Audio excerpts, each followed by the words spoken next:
The feud between Stephen A. Smith and Jason Whitlock is disappointing, sad, and unproductive.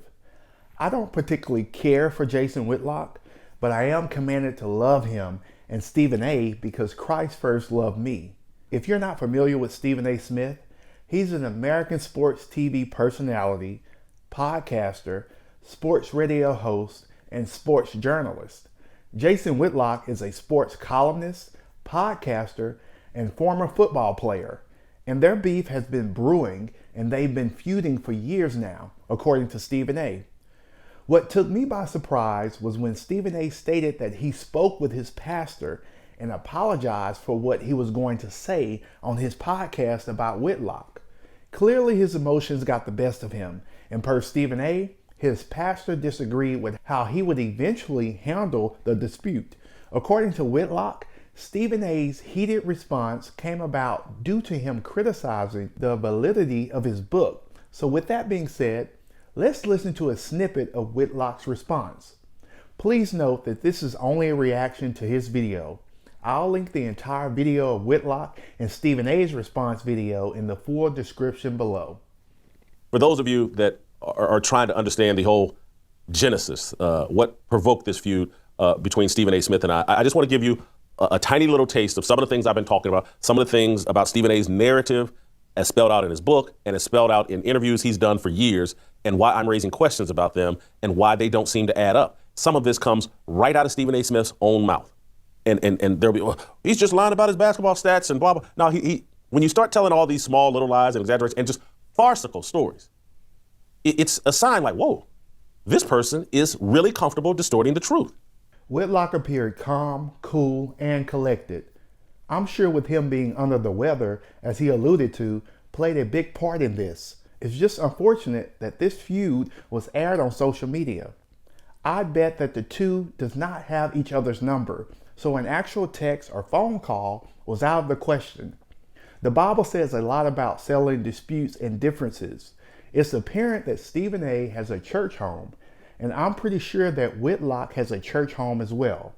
But it didn't appear that the fruits of the Spirit was leading Stephen A. when he gave Whitlock the business. Matthew 18 gives us guidance on how to handle disputes.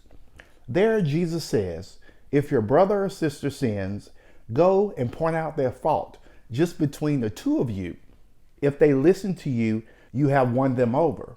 But if they will not listen, take one or two others along, so that every matter may be established by the testimony of 2 or 3 witnesses. If they still refuse to listen, tell it to the church. And if they refuse to listen even to the church, treat them as if you were a pagan or a tax collector. This is found in verses 15 through 17.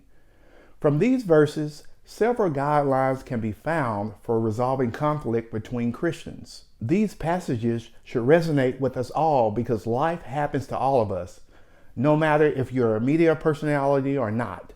Let's listen in to what Stephen A. had to say, and again, this is only a snippet. The link to the full video is in the description below. He is a guy that has a show on Blaze TV. He is the person that I directly allude to as that fat bastard. He's a no good individual, probably the worst individual I've ever had the displeasure of ever being associated with in any capacity. And I will address him in just a few minutes. All I will say is that the things that I'm going to say, please don't hold anybody responsible for it other than me. Nobody. I even took the liberty of calling my pastor to apologize in advance for what I'm going to say about that no good bastard. So I will address that in just a few minutes, and I'm not engaging in hyperbole. I'm not exaggerating. The pastor's name is Pastor A.R. Bernard at Christian Cultural Center. You don't believe me? Call him and ask him.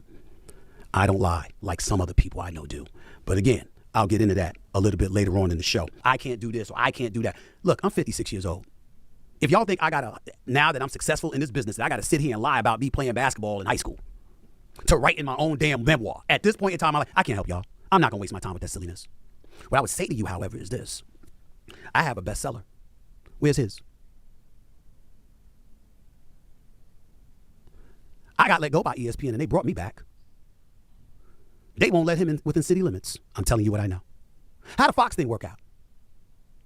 When he was on the air arguing with Christopher Broussard or arguing with Marcellus Wiley? What happened to him? This is the exception.